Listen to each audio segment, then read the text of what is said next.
Urjii ulamaawotaa daa'ii beekamaa barsiisaa amantaa hayyuu beekumsa galaanaa leenca fakkii namaa Dr. Zaakir Naayik. Dr. Zaakir Naayik dhukkubsatee hospitaala guddaa biyya Maaleeshiyaa keessatti yaalamaa jira oduun jedhu sooshaal miidiyaa garaagaraa irratti bal'inaan gaggeeffamaa jira. Oduun kunis warra amantaa musliimaaf rifaatuu guddaa yoo ta'u warra isa faallaa jiraniif gammachuu ta'ee duula maqaa xureessii irratti gaggeeffamaa jira.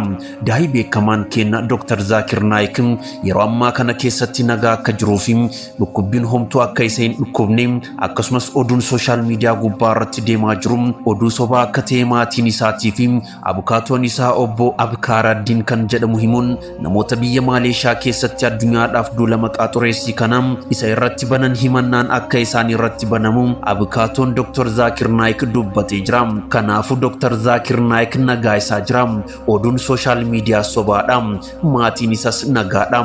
Hundi keessan nama ijoollummaa isaarraa kaasee hanga arriin adiin itti baatutti tokkichummaa rabbii lallabaa faarsaa jiraate kana rabbiin fayyaa waliin umrii isaa nuuf haa dheeressu jecha caalatti ammoo daawaa akka hin goone uggura isaa irratti kaa'ame kana akka rabbiin irraa kaasisu warra isaa irratti akka ugguramu taasisanis akka rabbiin qalbii isaaniif kennu du'aayii godhaafi.